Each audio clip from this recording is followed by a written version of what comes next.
તારીખ 31 માર્ચ 2024ના રોજ બપોરે 12:30 વાગે મહેસાણામાં ક્ષયના દર્દીઓમાં ચિંતાજનક વધારો. વર્ષ 2026માં અત્યાર સુધીમાં 1241 દર્દી નોંધાયા. જિલ્લામાં 146 ગામ સંપૂર્ણપણે ક્ષયમુક્ત થયા.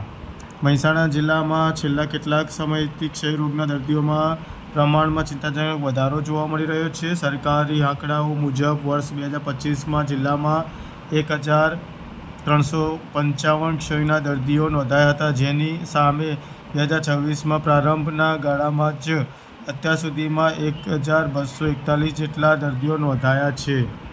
મહેસાણા જિલ્લામાં કુલ 146 ગામો ટીબી મુક્ત પંચાયત તરીકે જાહેર થયા છે. એમાંથી 93 છે બ્રોન્ઝ, 40 છે સિલ્વર અને 13 એટલે કે છેલ્લા 3 વર્ષથી જે ગામો ટીબી મુક્ત રહ્યા હોય એવા 13 ગામો છે. આગળના આયોજનમાં જિલ્લા વહીવટી તંત્ર દ્વારા માનનીય કલેક્ટરશ્રી તથા માનનીય જિલ્લા વિકાસ અધિકારીશ્રીની ગાઈડન્સ હેઠળ અમે ખાસ કરીને તો ટીબી મુક્ત ગામો થાય અને 100 દિવસના ટીબી કેમ્પેનનો જે બીજો તબક્કો શરૂ ગઈકાલથી થયો છે, તેમાં એસીએફ એટલે એક્ટિવ કેસ ફાઇન્ડિંગ છે એના ઉપર વધારે ભાર આપીએ. ટીબીના દર્દીઓ અથવા તો શંકાસ્પદ દર્દીઓ છે એના સ્પુટમ જે છે એ ક્વોલિટી વાળા લેવાય તેના માટેનું આયોજન કરીએ.